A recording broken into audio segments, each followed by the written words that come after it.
Well, we're out here at one of our favorite places, Waboo Creek, off of the diversion canal. And it's morning.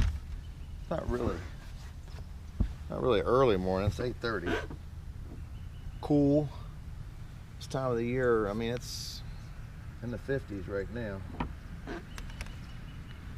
My back hurts. My back went out 2 days ago, and it's still hurting pretty bad. But that doesn't matter because we have a day to fish, and we're gonna try and figure them out.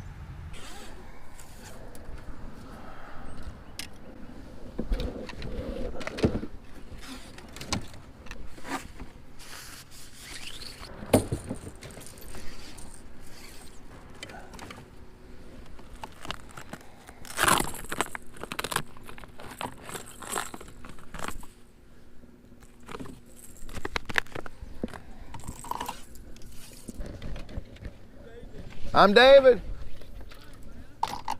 How you doing? Good, man. What's your name? Gary. Gary?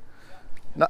Nice to meet you. I met you about 2 or 3 weeks ago. You in a kayak back here? Yes, sir. Okay, yeah. Yeah. How's the fishing? I haven't been catching anything last few days. Really? Not a one, man. I know they had a big tournament go out yesterday, Cypress Gardens on the Cooper. Only 11 pounds something won it. Wow. And there were over 70 some boats. So I got a day to spend, so I'm gonna play. There you go. That's what I'm after. That's right. We'll throw everything at them. The kitchen sink too. Can't hear you. We'll throw everything at them. The kitchen sink too. I've done that before. Hey, you be safe. Take care.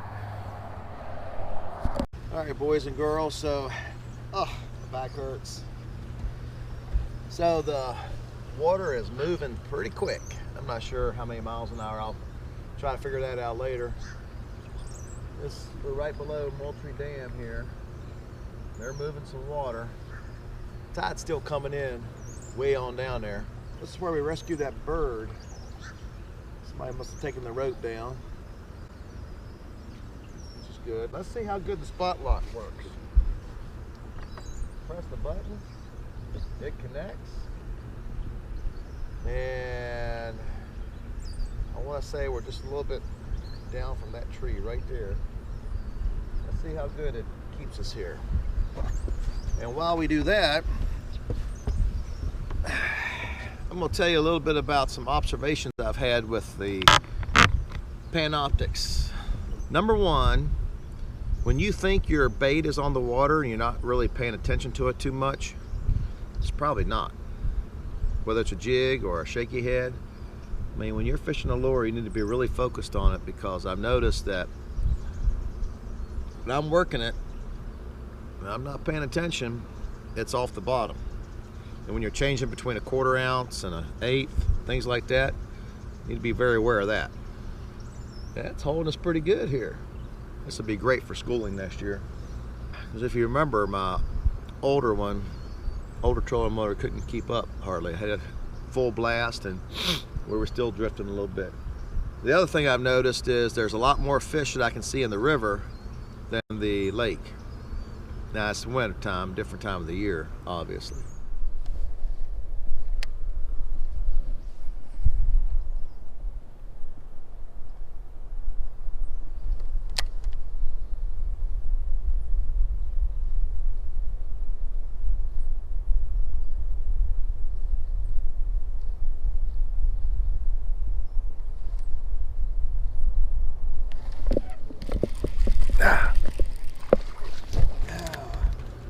Where he was supposed to be,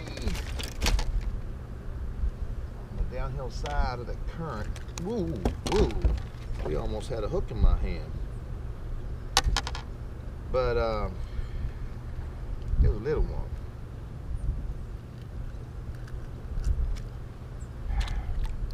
Little baby.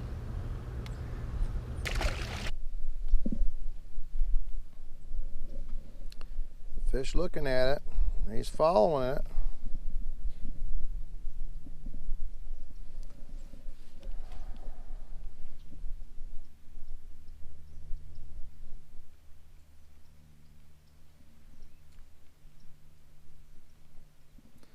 Just won't take it. Man, yeah, I mean, I went to bed fine about 3 o'clock. Oh, got a fish. Actually, he's a pretty decent one. Hang on. Here we go. Talking to my good luck charm. Yeah. We got one. A little chunky thing. As my sweetie would say, a chunky monkey. There we go. Okay. Mwah. Look how fat he is. He's a little one, but he was fat.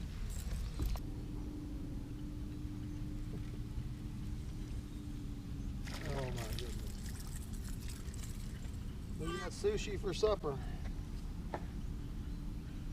Yeah.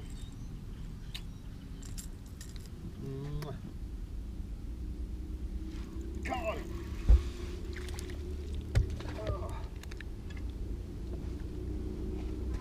Almost on. So I'm gonna put him back in the water. He's hooked pretty good. See what size he is, so I can see what size he looks like.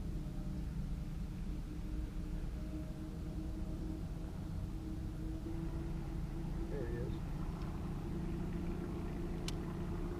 All right, I got an idea of what size he looks like. That was pretty cool. Ah. So what happened is I saw this undercut bank here, and I saw a bright mark just off of it, just a little bit. And so I pitched a jig in there, and he followed the jig but wouldn't take it. And then I picked up that little light shaky head, and I lost him in the beam, but then I felt him. So I knew that was the same fish. Awesome. Another baby. Got a whole school of little ones. There we go. And caught him in front of this other boat.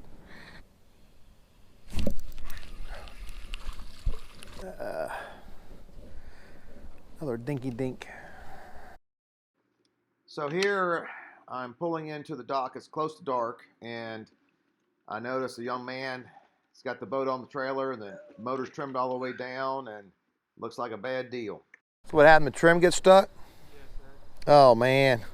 I'm sorry for the camera angles not being right, so you can see what's going on. Do you have the, there's a screw that disengages it? It might have a manual thing. Do you mind if I get on your boat and look at it? Yeah, that's fine.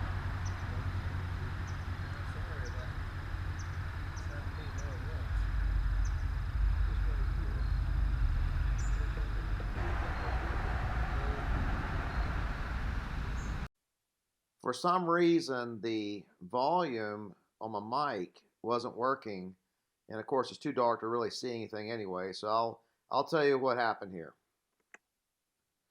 We were able to locate the trim screw that is on the side of the mount, the motor mount, and he didn't have a big enough screwdriver to unscrew it, so I carry one in my truck just for that purpose. So he was able to unscrew it a few turns and then lifted the motor up enough for me to move the manual bracket up to hold the motor in place, so he was able to get the boat and trailer off the ramp. Now that was a heavy motor, and he was able to do it, so shout out to you, A.L. Bassing. Here he puts the motor toter on so he could support the motor as he's driving down the road, so that bracket doesn't slip and all of a sudden the motor slams straight down and you ruin it. Man, I'm just really sorry that the audio is not working there. It was really good to meet you. Anytime you guys are out there, make sure that you say hello to me. Sure like to meet you. And check out this guy's YouTube channel. I'll have the link in the description. He was a super nice guy. And as always, please like and subscribe and spread the word. We'd like to get to 1,000. I'll see you guys out there.